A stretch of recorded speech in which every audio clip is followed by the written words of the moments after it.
Cheers! It's Saturday night. Time to let your hair down after a week on the employment treadmill. But apparently not if you're the Finnish Prime Minister, Sanna Marin, who is splashed all over the front pages of today's newspapers across the world for the shocking crime of what? Going out with her mates, drinking and dancing, engaging in some Beyoncé-style grinding and having it all caught on someone else's iPhone. Ah, the morning after. We've all been there, Sanna love. Except that when someone tries to show me a video of me dancing on a nightclub table the night before, I can cringe, say never again and insist it's deleted.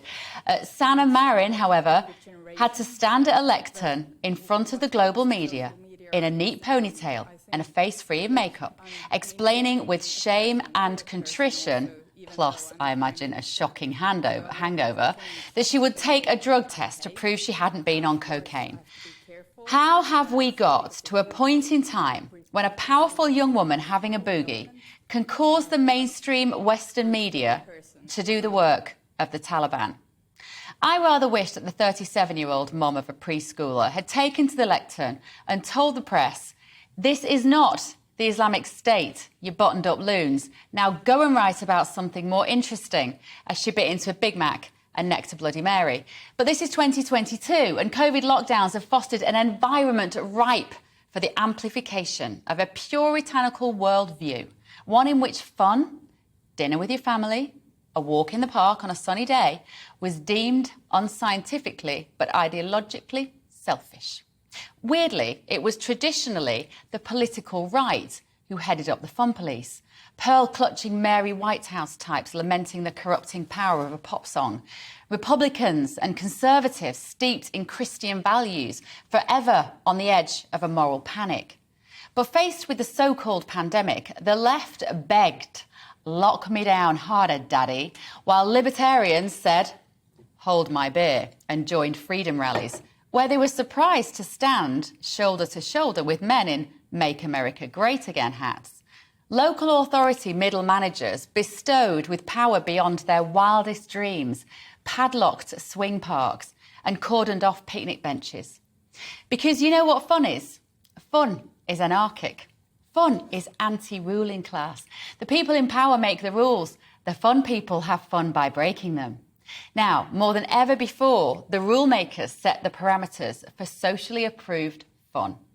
They also seek to quash whatever falls outside of them. In this case, a left-leaning media looking at an attractive young woman dancing as though nobody is watching.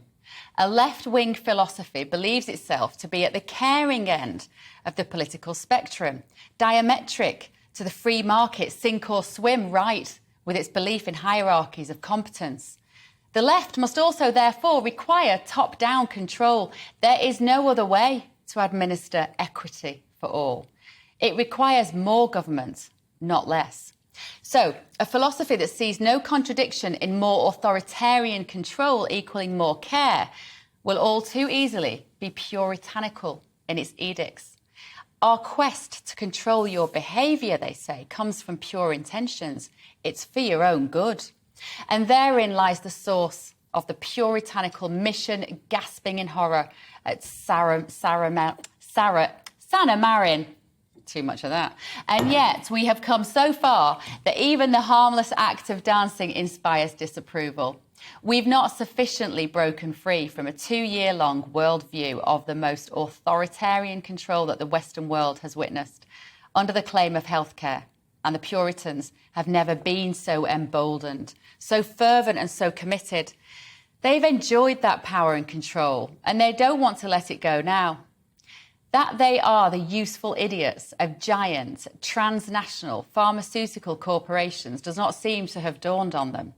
And the toxic glue that binds these seemingly opposing groups together are the unelected globalists at the World Health Organization and the World Economic Forum, whose ideas and edicts, the Agenda 2030 global goals, have infected our own national governments and institutions.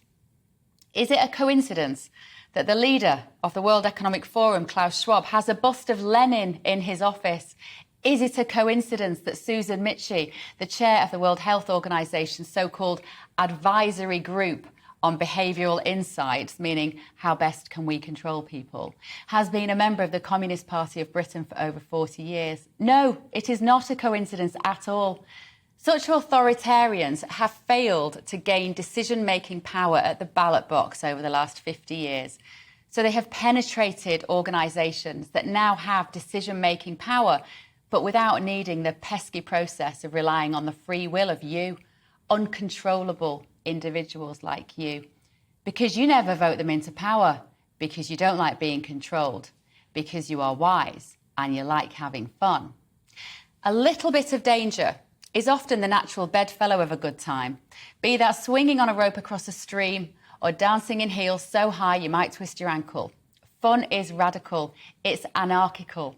We live in an age in which universities, media outlets and numerous HR departments insist on the dead seriousness of everything. Anything frivolous must be taken seriously, injected with deep and urgent meaning. Everything fun must be viewed through a prism of danger. Lockdowns brainwashed us to fear literal death in acts of human joy. I want to see more images of politicians abandoning themselves to the pursuit of happiness. We should all be able to switch off from this constant state of vigilance in case something goes horribly wrong. Therein lies the best of being human. I only recently learned that the Salem witch trials, in fact, arose out of an atmosphere of suspicion and mistrust from the fear of smallpox. It may not be a coincidence that historically it is women who are most heavily beaten by the puritanical stick. So we need to run as far as possible from a time in which every enjoyable social activity was recast as a vector for the spread of disease.